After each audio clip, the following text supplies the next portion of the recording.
Tvameva mata cha pita tvameva tvameva bandhuscha sakha tvameva tvameva vidyang dravinam tvameva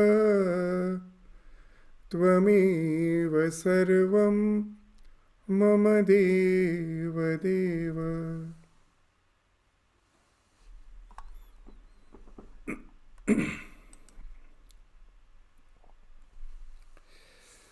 So in the last class, we were studying the 15th and the 16th aphorism, the sutra of the Narada Bhakti Sutra.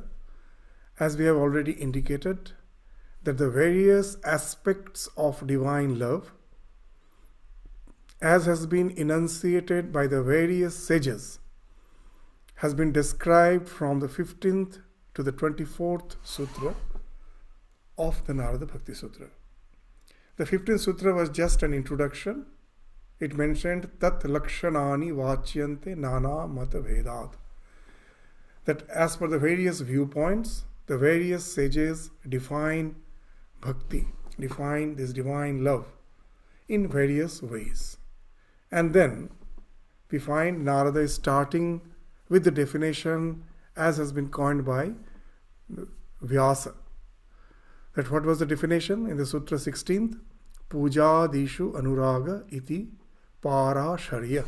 This parasharya means the son of Parashar, that is Vyasa. So this we studied quite in details in the last class. That puja, the ritualistic worship, and not only ritualistic worship, it has to be done with anuraga, with love or with attachment. And that entails in bhakti. So as we were indicating in the last class, let us quickly recapitulate that what that puja dishu means. Puja adi means not only puja, japa, kirtana, sravana, dhyana, seva.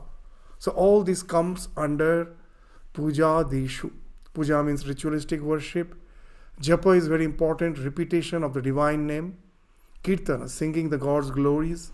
Sravana, listening to the divine stories. Dhyana, meditation on God. Seva, service to the deity as well as to the devotees. So this actually, all these things comes under the category of puja and adi, puja and the like. So, but in this aphorism, the main point, as we have indicated in the last class, is the anuraga. So the key word is anuraga. So that it implies that not mere mechanical ritual, not formal some religious duty, but it's the heartfelt love and attraction towards God. So Vyasa's definition highlights an important spiritual principle, that love transforms practice into devotion. That when you have love, with all love you are doing, then that becomes devotion. So, as we have indicated, that puja has two essentially inner components. The first is, in all the ritualistic worship, we will find that these are the two main pillars. First, it speaks of shuddhi, that I will be thinking of purifying my own body. Why? The idea is the body is the temple of the Lord. The scripture says that the Lord as the antaratma, as the indwelling spirit, is residing in the heart of each and every being. If that be so, then each and every being is a temple. Our body is the temple in the heart of that body, the Lord is enshrined. So that's why, to be aware of this, our spiritual sacredness, our sacredness, first we have to do some purifications, some visualizations in the form of nyasa, in the form of dhyana, in the form of achamana. All those speaks of achamana means just ritualistic washing, and then nyasa. Nyasa means touching the various parts of the body with various mudras, imagining that the various aspects of the divine is getting implanted in that part of the body. The body is getting divinized. So it's a very powerful visualization. And then the Bhuta Shuddhi, that's a very powerful visualization, where you think this material physical body is totally burnt off, the mind is dried off, and then from the Sahasrara, from the top crown of your head, the divine elixir is pouring, and the new body is coming into existence, and that is the spiritual body, it's not the material body. So first, this is the visualization that you have to do, and that's the component is called Devang Bhutva Devang Yajat. Having yourself becoming the divine, then you worship the divine. So this is one of the pillars. The other is Atmavat Deva Sevanam. That serve the deity after that, after you have purified yourself. Now you serve the deity as one would serve oneself. Whatever I like, with all those ingredients, I worship the divine, and that's the way of sublimating all my innate tendencies. Suppose I like a particular dish. After cooking, instead of having it directly, I offer it to the divine and then have it as the consecrated food. And then you will find your greed is getting sublimated to devotion. That you are enjoying the dish which you like. But at the same time, what has happened? Now as you have offered and you have a feeling that it is a consecrated food, so you are, instead of forcefully trying to repress all our tendencies, sensitive tendencies, I am sublimating them, converting all the so-called samskaras, all our inordinate liking for the things of the world into devotion. So that's the science behind Atmavat Deva Sevanam. So these are the two components of ritualistic worship. When we can do it effectively, that entails in the gradual evolution of an aspirant by developing more and more devotion, by developing Parabhakti as the culmination. So that's how Puja Dishu Anuraga has been defined as the way to Bhakti by Vyasa. But as we said, the various sages have defined it by resorting to the various aspects of Bhakti. So now we will find Rishi Garga, that which we will take up now today, the 17th Sutra. The Rishi Garga, he speaks what? According to him, let us read the aphorism first. It says, Katha Adishu Iti Garga. So according to sage Garga, devotion consists in deep attachment to the hearing and narration of the divine stories. Katha means that. It includes both Sravana as well as Kirtana. That I attain some spiritual congregation where the life and teachings of the divine incarnations of the sages is being discussed, is being narrated. I go and I hear, and not only that, that becomes the topic of our discussion. We all, this Bodhayanta Parashparam, we all discuss on those lines only, and whenever possible, I also go for narrating. I also opt for narrating those incidences, and that's what comes under the term Katha. So, hearing and narration, both of the divine stories and related practices. That's what Katha. By this, gradually you develop devotion. So here we should remember that Katha is not mere storytelling. We like to hear stories. Sometimes even all the so-called devotional scriptures speaks of many mythologies, and we take them as stories. So not just by taking them as story, we are going to develop any devotion. So it is not mere storytelling. It is a spiritual remembrance through divine narratives, which helps to cleanse the mind and to become devotionally connected to the divine. So our mind, psychologically, our mind has some particular traits. What is the trait?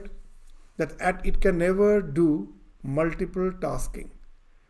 We sometimes feel that we do multiple tasking, but it's actually a wrong notion. the mind at a time can focus only in one thing. The so-called multitasking when we are doing, actually what we are doing, we are at a very fast pace, jumping from one focus to the other, which gives me the impression that I am doing so many things together. But actually, the mind cannot do multitasking. At a time, it can have only one thing in his mind. Based on this idea, you will find katha, these narrations, hearing, all this thing has a great significance. If I am keeping my mind fixed on those narrations, other things starts falling off. Naturally, my mind is getting, very nicely tinged with all those spiritual narratives. And that speaks of the cleansing process. And as you go on hearing, gradually you develop emotional attachment for all the divine personalities of whom the narrations have been spoken of. All the narration speaks of some divine personalities, and we start developing emotional attachment because it is so akin to our ideal that whatever I find is ideal for my life, that character represents all those ideals, and that's how I start developing emotional attachment. Very nicely we will find Chaitanya Mahaprabhu has very few of his verses remains. Most of his works have been lost.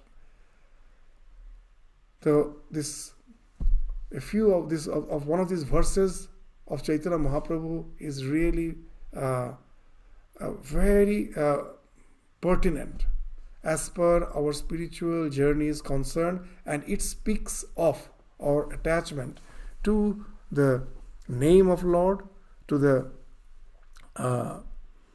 hearing of the narratives of the divine play, of the divine life, of the divine teachings. So what it says? Very nice. Cheto darpana marjanam bhava maha davagni nirvapanam sreya kairava chandrika vitaranam vidya vadhu jivanam anandam buddhivardhanam pratipadam purnamrita swadanam sarvatma snapanam parang vijayate Sri Krishna Sankirtanam. Cheto darpana marjana, as we were saying. But when you take the Lord's name, it cleanses the mirror of the mind. The word cheta means the mind. Here it indicates, the chit indicates the mind, and darpana means mirror. Marjana means cleansing. So when you are hearing to the narrations of the divine, the first thing that happens is Cheto Darpana Marjanam, the cleansing of the mirror of the mind. And then Bhava Maha Davagni Nirvapanam. We will find that because of our intense entanglement with the world, our desires are like fire. It's always burning. It never satiates. The more we try to satiate our desire, the more it flares up. So that's why it has been compared to Davagni, fire. The moment you start listening to these divine narrations, divine plays, divine teachings, so immediately you will find the very first thing, that Bhava Mahadavagni, all these desires which is always disturbing my mind in the form of this flame, the flame of desires, Nirvapanam, that gets subdued. That fire gradually gets extinguished. Nirvapana means to extinguish. So extinguishes the great forest fire of worldly desires. And then Sreya Kairava Chandrika Vitaranam. Very nice. This Sreya Kairava. This what it means? Spreads the cooling moonlight. So at night there are some lotus, some flowers. When the moonlight is there, that lotus blooms. So moonlight is compared with a cool light. It's not that hot light of the sun. it spreads coolness at night. So devotion also spreads coolness in your psyche. It cools down your psyche. Not only that, it blooms. Just like the moonlight, the narration, the divine narrations, when I hear, I find it's actually spreading just like the moonlight. It's cleansing my mind. It's softening my mind. It's calming down my mind. That cool effect is there. And along with that, the bud of the devotion, the lotus bud of the devotion, that starts blooming. So how nicely it has been said. Sreya Kairava Chandrika Vitaranam Vidya Vadhu Jivanam. The knowledge has been compared with the life companion, because that's the real companion. Vidya Vadhu. Vadhu means life partner. For the husband, the wife is the Vadhu. For the wife, the husband is the Vadhu. So this life partner. So knowledge is the real Vidya Vadhu. That's the real life partner. And you will find that knowledge starts dawning in your mind. Not only that, it remains. It's not that just for a moment when you hear, it is there and then it is gone. No. You start developing that Dhi Shakti, retaining capacity. So you will find that the very spiritual knowledge, that's becoming something established in your mind. So that's what Vidya Vadhu Jivanam. And then Anandam Buddhi Vardhanam. That. So it expands the ocean. Ambudhi speaks of the ocean. Ananda Ambudhi Vardhanam. So previously the happiness was just trivial. Now and then I used to get a little happiness. As Sri Ramakrishna says, what's the happiness in our life like? That in a hot cauldron, a drop of water falls, immediately it evaporates. Sri Ramakrishna is saying, as long as the water drop lasts in that hot cauldron, our happiness is something like that. It just evaporates. The moment our desire is fulfilled, just for the time being, I feel happy and then it's gone. But here, that happiness becomes something which is permanent, eternal. And that's what is indicated by the word Sagara, ocean. That little happiness has now become as if ocean. Ananda Ambudhi Vardhanam Pratipadam Purnamrita Aswadanam. So this enables one to test the nectar at every step. When you are hearing, this is that in Bhagavatam it is mentioned Swadu Swadu Pade Pade. That at each and every step it is sweet. As Sri Ramakrishna used to say very nicely, that suppose you are watching a movie and the movie already has been played for half an hour, and when you come you have missed the half an hour, and then you cannot make any sense out of the movie because you haven't seen the first part, so you cannot connect the incidences that actually what happened. But when you are reading the scriptures like Bhagavatam, Gospel of Sri Ramakrishna, you can start anywhere.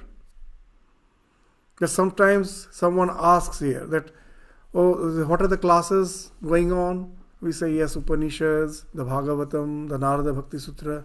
When it started a few months back, oh, then there is no use in joining.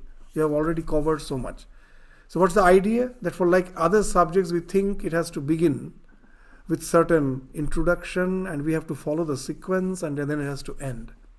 But Sri Ramakrishna used to say a very nice thing. The spiritual discussions are such. It's just like a mountain of sugar candy. Suppose there is a mountain of sugar candy. Then what Sri Ramakrishna is saying, now you can taste sugar from anywhere. From the left, from the right, from the top, from the bottom, in the middle. Anywhere you can start tasting that sugar. Is the sugar mountain. What you will find? It is sweet and sweet alone. That's how Sri Ramakrishna interprets this Swadu Swadu Pade Pade. At each and every step, wherever you may start, it's just sweet. And that's what is indicated by this Pratipadam Purna Amrita Aswadanam. That it's of course a desire that you should read the scripture thoroughly from beginning to end. But it doesn't mean that if you start that you have missed something and you are starting in the middle, you are not going to get any happiness, any bliss. You get the bliss at each and every step, wherever you may start. So that's the idea of Pratipadam Purna Amrita Aswadanam Sarvatma Snapanang Parang Vijayate. Snapanang means to bathe. So what happens? It Param Sarvatma Sarva Atma. Your entire being is being bathed, it's cleansed. Not only just the external physical body, the mind. The real purification is of the mind. We can clean the body with water, but unless we cleanse the mind, we are still impure. The real purity lies in the mind. So that's why they are using Sarvatma, in totality. Not only just like water, it cleanses the body, it cleanses the soul. That's what's being indicated by the word Sarvatma. Sarvatma Snapanam. It's an all-exhaustive bathing, shower. And that's the supreme. This is the thing. These all are the things, traits, which you inculcate when you are hearing the name of the divine. That's what Sri Krishna Sankirtanam. When you are singing the divine glories, the divine plays, when you are hearing, when you are discussing with others of all those divine plays, narrating to them, these all traits you will find you are inculcating. So that is the significance of katha. Now in Bhagavad Gita also we will find this katha, this divine storytelling, divine narration and hearing of the divine tales has been given a very high place. You'll find in Bhagavad Gita there is a very nice verse. What it is saying? Macchitta madhigata prana bodhayanta parashparam kathayantascha mang nityam tushyanti cha ramanti cha. So the same idea, that with their minds fixed on me, macchitta, madhigata prana, and their lives totally devoted to me, with their mind, they are thinking of me. Prana speaks of energy. With all their actions, they are offering it to me. Bodhayanta parashparam. And when such people who are of this like-minded people, they meet together, they discuss about me and me alone. Bodhayanta parasparam. They enlighten one another with my divine narrations only. And kathayantascha mang nityam. They speak only of me. And that gives, not only that, they're doing it mechanically. That gives them immense satisfaction. That gives them immense pleasure. That pleasure leads to tushti. It is not just ramanti. It is not, even we as a worldly person will be involved in so many worldly pleasures. But it never gives us tushti. We find our desires goes on increasing. It never satiates. But here, tushyanti cha ramanti, that though when you are enjoying, it gives you an immense satisfaction, something which you have never experienced. So that's the thing which we find is being mentioned even in Bhagavad Gita. Now the significance of katha, why this katha is so important. In Bhagavatam, you will find there is a very nice verse, that sometimes this katha becomes the very first step for developing devotion. In Bhagavata, that verse is very interesting. What it says? Yadrichaya mat kathado jata sraddhastu yah puman na nirvinno na atisakto bhakti yoga asya siddhidah. That for whom this bhakti yoga is suitable. They say that by chance, a person by chance suddenly goes to some spiritual congregation and hears these divine narrations. And he finds that actually there was no plan. The moment he starts hearing, he finds, these are very nice words. It do make sense. It do give me some unknown satisfaction which I haven't experienced previously. And now you develop Shraddha, liking, respectful liking for such divine Katha. And by resorting to such narrations, by hearing, by narrating, you find your devotion has started growing. Such a person need not be extremely detached, that he has already developed supreme detachment. There is no need. Still attachments are there. And again, he is not extremely attached to the world. That he will in no way even hear that, as Sri Ramakrishna used to say very nicely, that you may go on hammering a nail on a basalt rock.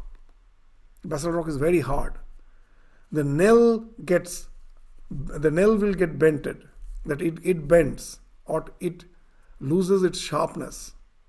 Nothing happens to the wall. So there are some persons who are extremely attached to the world. These divine narrations in no way appeals to them. So they are ati asakta. So one who is neither too detached and nor who is too attached. Such a person, you will find, for him, bhakti is suitable. So what actually is developing the bhakti? Katha. So very nicely in Bhagavatam we find that it has been mentioned. We find most of us fall in that category. That neither we have extreme detachment, nor we are extremely attached. We have developed a taste for the divine, and for such a person, this Katha, divine narrations, play a great role in his spiritual evolution. So yadrichaya mat kathado jata sraddhastu yah puman na nirvinya na atisakto bhakti yogasya siddhida. So Sri Ramakrishna used to say that to overcome Maya, take refuge in the Lord who is the master of Maya. Mayar pare jete hole Maya dhishke dharo. So this is his words, to get rid of Maya. Now, what actually is Maya? In Bhagavad Gita says there are two types of Maya. One is called Guna Maya, and another is the Lord's Maya. That is his Yoga Maya or Atma Maya. Atma Maya is Yoga Maya. So what is this Guna Maya means? The deluding Shakti, the power of delusion, which deludes us of our real nature. The word Maya itself, what it means? Ya means yatha yatha, as it is. Ma is a negation. That the ignorance which doesn't allow us to see the truth as it is. That's Maya. Guna Maya, what it means? Because of our extreme, this attachment to the stimuli response conditioning with which we are totally, bound. That for a particular stimuli, we have to respond. If I see some sweet dish, immediately I start salivating. So this actually speaks of guna, this stimuli response conditioning. All you will find our life is bound by that. And the Guna Maya speaks of that. And Atma Maya, that if you are a realized soul, or if the God has incarnated, for the maintenance of his body, he too have to resort to food, to all the other modes of sustenance. But he is not attached to them. That is called Yoga Maya, Atma Maya. He never forgets his real nature. He is always in yoga, in union with his real nature. So this is the two forms of Maya. So now we all are bound by the Guna Maya. Bhagavad Gita says, what is the way out? It's the same thing as Sri Ramakrishna says, that to get rid of the Maya, hold on to the Mayadhish, the Lord of the Maya. What Bhagavad Gita says? Daivi hesha gunamayi mama maya duratyaya mameva ye prapadyante mayam etam tarantite. The Daivi hi esha gunamayi. The divine Maya of mine is constituted of these gunas, gunamayi. And it is almost impossible to cross this Maya. It is indeed difficult. Mama Maya duratyaya. Then what's the way out? It's very difficult. Mameva ye prapadyante. Mam eva. The one who surrenders to me, resigns to me, and who take refuge in me. Prapadyante. Mam eva ye prapadyante. Only me. The one who solely takes refuge in me. Mayam etam tarantite. They alone can cross over this Maya. Now, how to get hold of the Lord? God is immutable. He is birthless. How to hold on to Him? He is something very abstract. To love something which is very abstract is almost impossible. The scripture says you have to love the Lord, but how can I love the Lord? So then in Bhagavad Gita only we will find that for the sake of the devotee, he incarnates. In various ages, as various incarnation, he comes down. As Jesus also says the same thing, that he is the Son of God. He is incarnating. God incarnates. And he incarnates, how he incarnates? By resorting to Atma Maya. He is never forgetful about his real nature. Just to help the humankind, he has taken the human body, but he is always aware of his own nature. And that's the Atma Maya, Yoga Maya. Resorting to that, he comes down and interacts with the world so that holding unto his divine play, the way he interacts with the world, the way he leads the life, that's the Leela, that's the divine sport. Resorting to that divine sport, by thinking of that, by constantly contemplating on that, we can gradually lift ourselves, ascend to the spiritual domain. God descends to this worldly domain so that we can, holding on to his divine play, we can ascend to the spiritual domain. So his avatarana is for our uttarana. So these are the very wonderful idea. So because of his descent, he is called avatara, because he comes down. So that also is indicated in the Bhagavad Gita. What it says? That ajopi san avvayatma bhutanam ishwaropi san prakriting swam adhishthaya sambhavami atma maya. That's the way. Ajopi, though I am birthless. This is a negation of janma.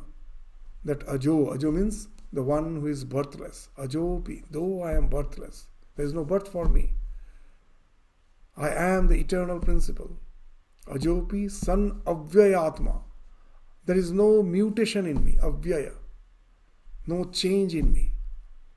So actually I am the changeless, I am the birthless.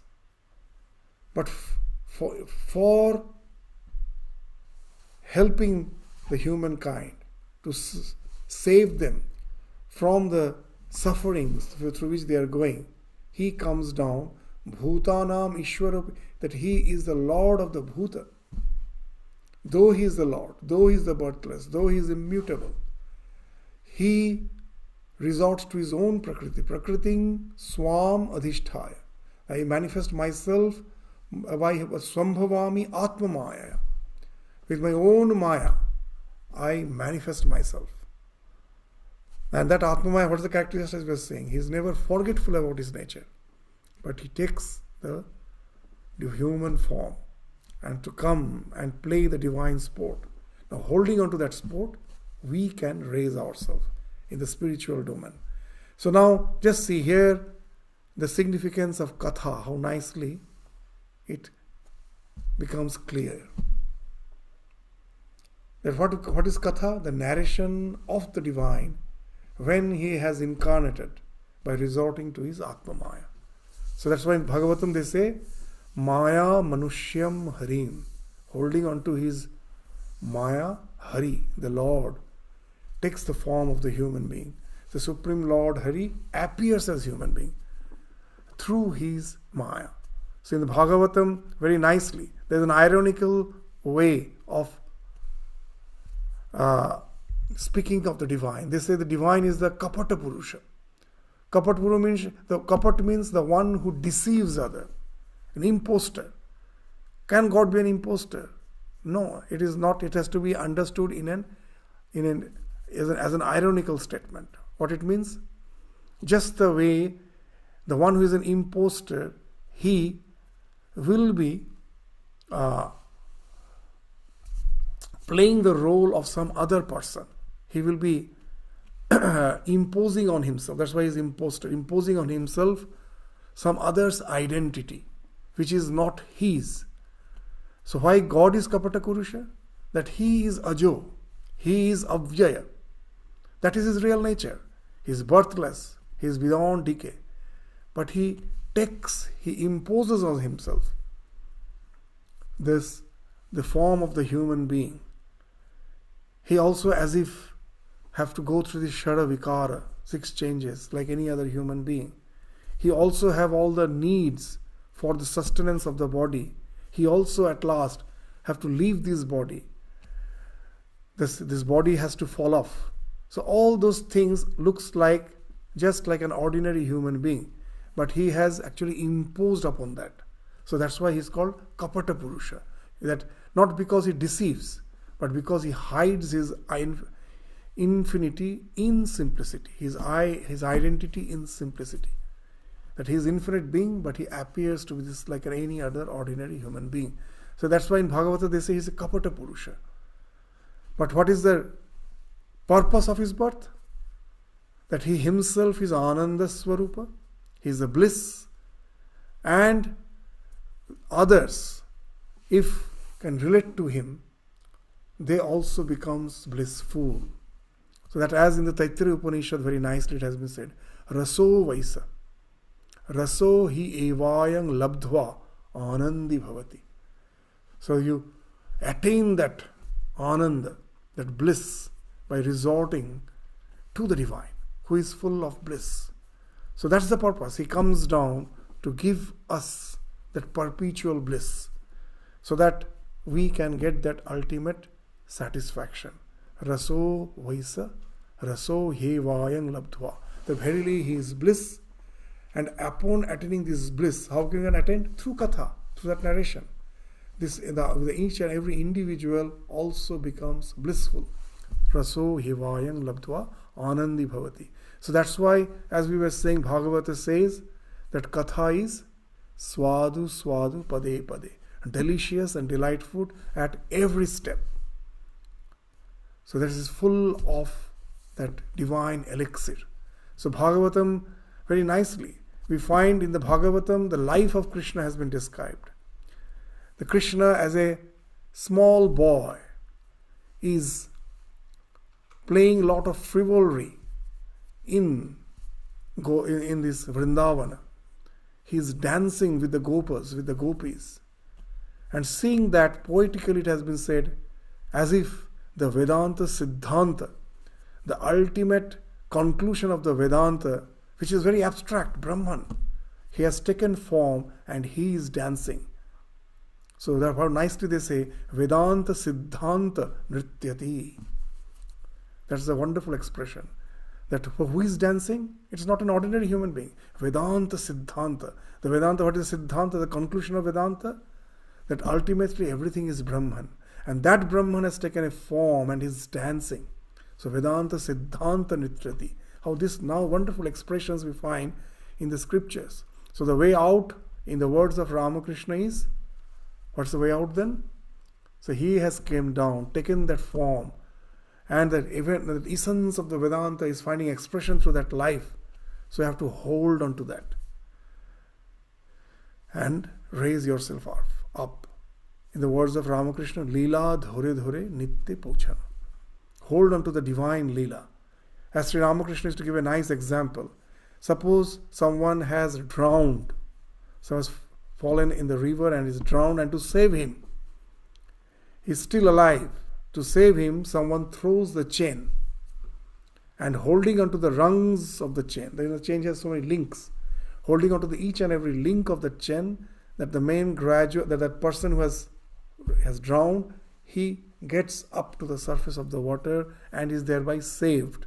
Sri Ramakrishna is saying divine Leela is just like that chain thrown into the water of samsara, where we are drowning. And this divine Leela in the form of that chain has been thrown to us. So holding on to that, we can raise up. We can raise up and go above this worldly, this entanglement in the form of this ocean of worldly entanglements. We can come out of it. So Leela dhore dhore nitya pauchana.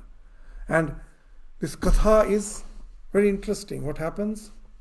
As one of the Goswamis, very nicely he has described that it is the same personality, because of a particular orientation, its nature changes. The coal is nothing but carbon. Diamond is nothing but carbon. So what's the difference between coal and diamond? The same carbon with a different orientation. When the orientation changes, the way they are, each carbon atom is connected with the other, that changes.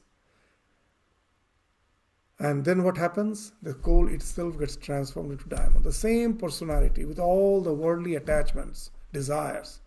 You're not trying to subdue them, just sublimating them. By all my likings, I am just channelizing to the divine. And that gradually changes the orientation of my personality. And I will find that I was like a coal, I am becoming diamond. What a wonderful example.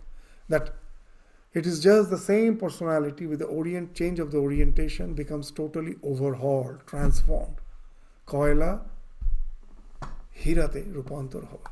The same material, the carbon, is just because of the change of orientation becomes something valuable. And that's the katha. Katha changes that orientation. We will find this, even that it's not just that what you say, the one who is yet is a novice, who is yet to evolve to that para bhakti, the supreme devotion, they resort to katha. The katha is such a wonderful thing, this divine narration is such a wonderful thing, that even those who are established in that highest spiritual realization, fully immersed in their own self, even they also hanker to listen to this divine play. So even in Bhagavatam, very nicely it has been said that what? Atma Rama. Atma Arama. The one who finds pleasure in his own self. That is Atma Arama. Atma Ramascha Munayo. All those munis. Who is a muni? Manan Shila. Who is constantly contemplating on his own self and is enjoying the bliss of the communion with his own self. Atma Ramascha Munayo. And in the process what happens? They become nirgrantha. All the knots, our desires are like the knots which is keeping us bound in this psychophysical existence. So granthi. Oh, there are so many granthis, knots which has kept me bound in this psychophysical existence. All those granthis has opened up for him because of his constant contemplation on the self. So he has become nirgranthi.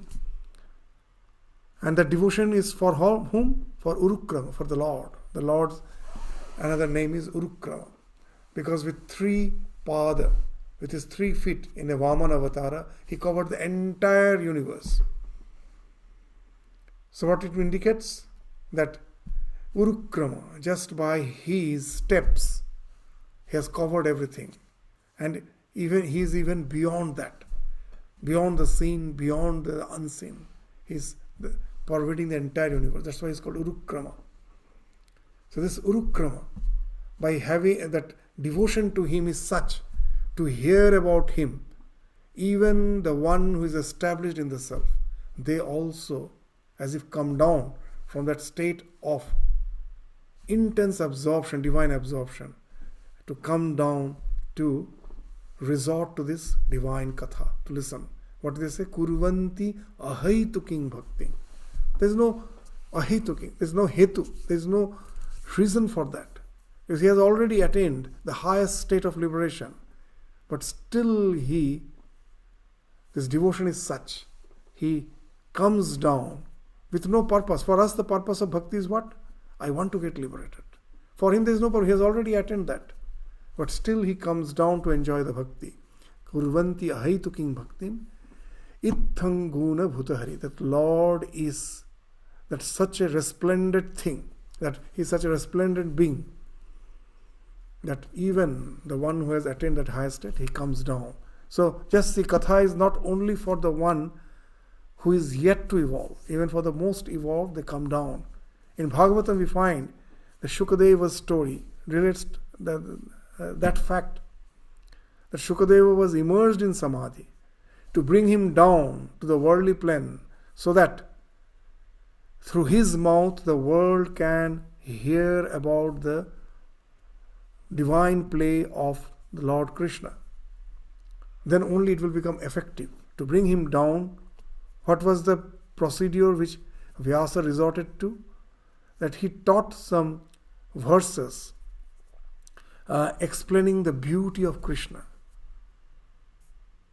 Not only the physical beauty, the way he relates to others, the gopas, the way he plays with them, all those things in a very beautiful verse he composed, which is also in the Bhagavatam, and taught it to the gopas, to some cowherd boys, and said, go deep into the forest, and there you will find some rishi immersed in samadhi. Go and sing this. He taught them the verse and even taught them how to sing it. Go and sing it in front of him, and you will find that his body will have horripilation. There will be tears flowing down. He will come down from that state, and he will be eager to know who has composed this. Don't say my name. Just say, if you want to meet him, come with me, follow us. And that's how Shukadeva was brought back. And then Vyasa brought him back not for his parental love. He had a mission that through him he had to preach the Bhagavatam to the entire humankind. Because unless a pure soul preaches it, it won't be effective. And that's why Shukadeva was brought back. So what it says, that he was immersed in samadhi, divine, in his contemplation of his own self. From there he is coming down just by hearing the katha. Not only that, even the scripture says the 4 Kumaras, the first 4 beings who were born from the contemplation of Brahma. So they were never attached. So they were beyond Maya. They were always established in their self. But for them also we find the same thing has been related in the Bhagavatam. That they were full of devotion. Whenever they will hear about the divine narrations, the tears will flow down from their eyes. Their body will have horripilation. All the hairs will stand up.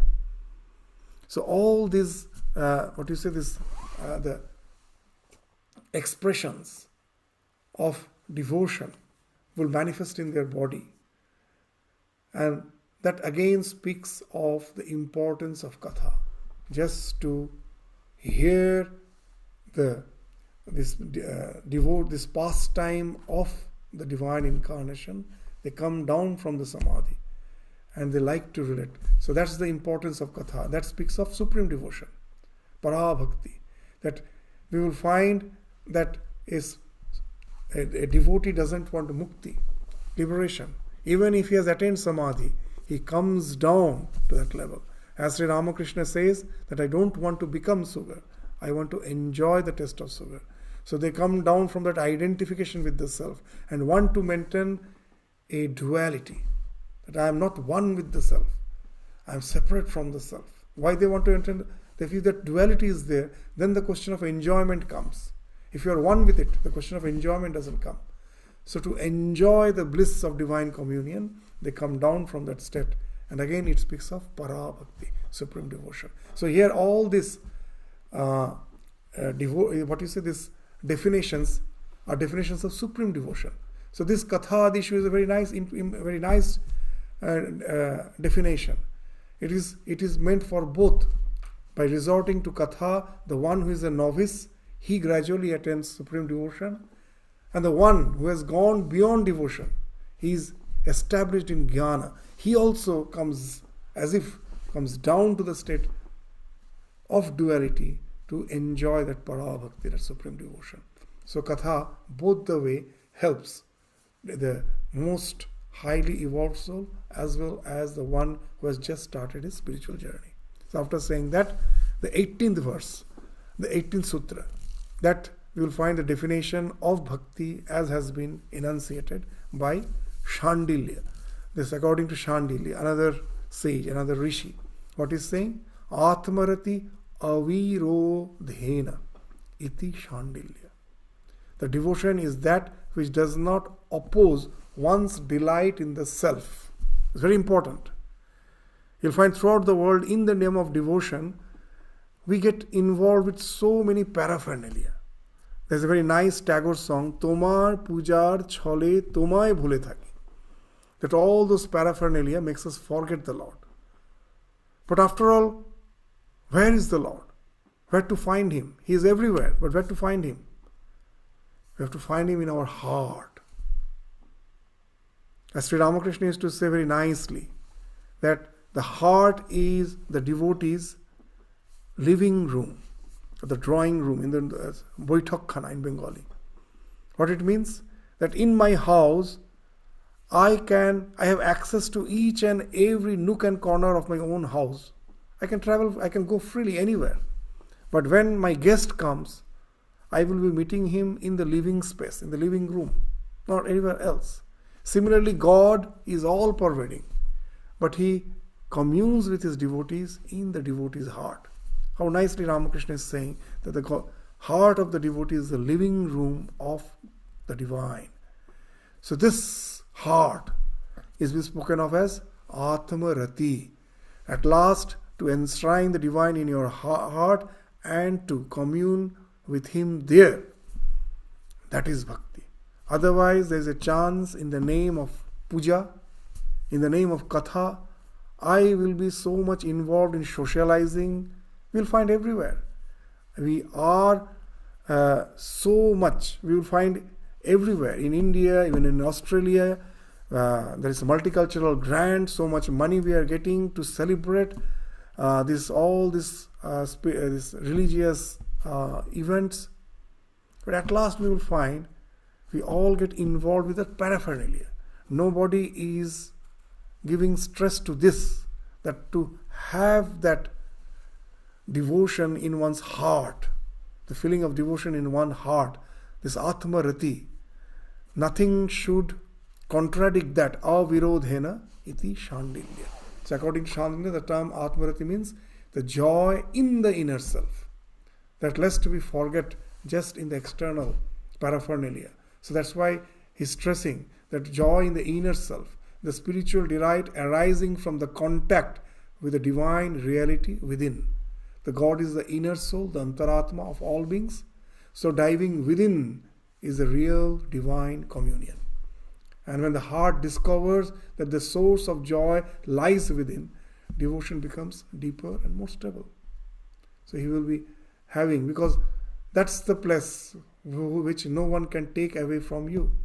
Kharche nahi koi, that we were discussing it so many times. That once you develop that devotion in your heart, no one can take away from you. No one can steal you. It's such a treasure. So then the devotion becomes stable. Even if you don't have all those paraphernalia, once you have developed the love, other things starts falling off naturally. You become more and more drawn to the self within. This idea has been very nicely described in Kathopanishad. There is a very nice verse. There is a nice mantra in Kathopanishad. What is that? Paranchi khani vetrinat swayambhu tasmat parang pashyati na antaratman kaschid dhira pratyagatma naikshat avritta chakshu amritatvam icchan. It's a very nice mantra. What it is saying? Paranchi khani. Khani speaks of all the senses. Kha speaks of space. Our ear is related with that akasha tattva. So if you plug, you will find that sometimes just to get rid of the sound, noise which is outside, we do use ear plug. What you are doing?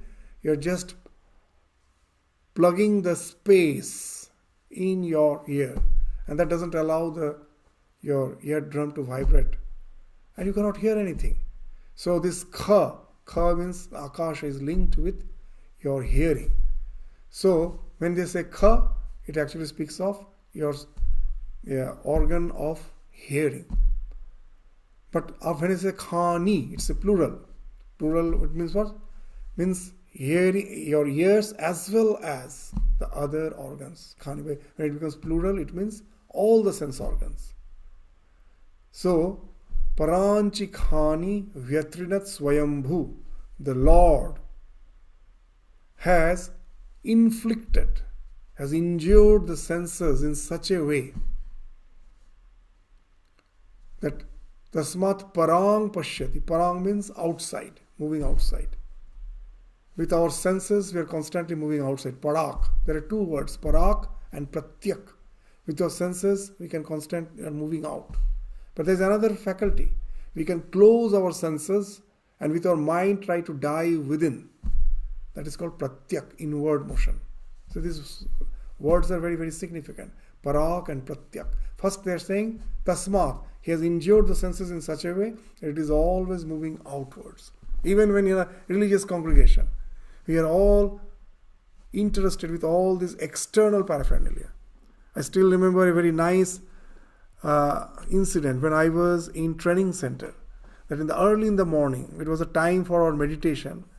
A brahmachari, like we all have our human weaknesses. So he somehow was not having the knack for meditation. So somehow he managed to be in the shrine for some time and he came back early. Others were still meditating.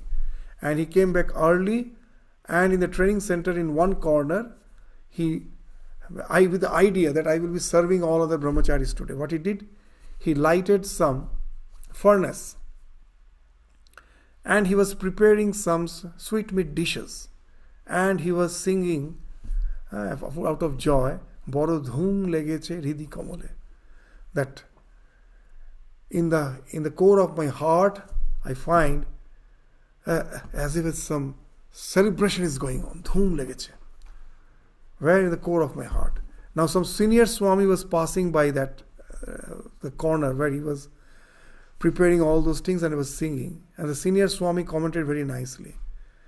He said, but I am seeing dhum to baire legeche. It's all outside, not in your heart. That you don't find pleasure in meditating and you are just in the early morning hours, you came back from the shrine and you are busy with all this paraphernalia and all this dhum, all this, this celebration is all external. You are singing that dhum is inside, Rit Kamole, but it is not in Rit Kamole, it's outside. So that's the thing we will find with all our celebrations too. So we are always moving outward. But here the Upanishad, what is saying? Kaschid dhira. There are very few who have understood the meaning of all this katha, of all the puja, previous these two have spoken of. Puja, katha, they can make us extremely dependent on something external. They are good. At least worldly entanglement has stopped. But still it is something external. Without them, I find I need those as props. Without them, I cannot have any type of spiritual devotion. So the Upanishad is saying very nicely, there are very few, Kaschid Dhira, the one who has calmed down their mind. Pratyagatman, see the Parak, first they say, Parak Pashyati na Antaratman, they'll only look outward.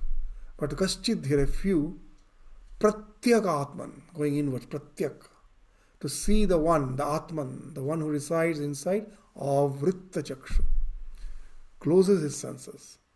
That puja, katha, they are important. I absorb all the ideas from it and then I dive within. And for that, I now have to close the senses. Avrita chakshu, amritatvam icchan. And that alone can lead you to immortality. I have heard a very nice allegory which to explain this mantra. What is that? That our body is just like a city which has two gates, one inner gate and one outer gate. All these senses are the outer gate. And there is a gate of which we are not yet aware. There's a very nice Tagore's song. Mo hridayer gopono bijono ghare, ekela royecho nirabo shoyono pore, Priyotamo he jago. So there is someone sleeping in the core of my heart, and that's Ruddho darer bahire darayami. That the door is closed. I'm not aware. Why that door is closed? Because the nature of this city, called this human body, it is like a city, which has these two gates. As long as these outer gates are open, this inner gate never opens. Avritta chakshu, you have to close them. And then only this inner gate will open. And then only that pratyak, you can dive within to interact with yourself, which is nothing but the divine. God is the essence of your being. He is the soul of your soul. So this is the wonderful idea, that we are standing outside this Ruddhodarer Bahire Darayami. I am standing outside. Why? Because of all the senses which are open. So at last, with Katha, with Puja, this should help me at last to absorb those ideas, and there shouldn't be any need for external interaction anymore. Now I have got the essence of it, and now I have closed the senses. And then only the inner heart opens, and then only you can commune with the divine. So you will find there's a gradual progression in these three definitions. That first, Vyasa speaks of external worship, and then Garga Muni speaks of hearing of the divine play, that speaks of remembrance. That remembrance is not just ordinary remembrance. With that remembrance, you'll find the devotion is welling up. So it has some emotional involvement. So first comes external practice, then comes emotional involvement, devotional involvement, and that leads to realization. The heart has opened up, and it takes to this inner spiritual realization. So you will find that gradually all these three aspects of Parabhakti which has been spoken of do have a sense of gradation. After saying all this, now in the next verse, Narada will be enumerating his own definition, and which will speak of, we will take into consideration all these aspects and give the ultimate final definition of Parabhakti, which we will again take up in the next class. So with this, we stop our discussion today. Thank you all. Namaskar.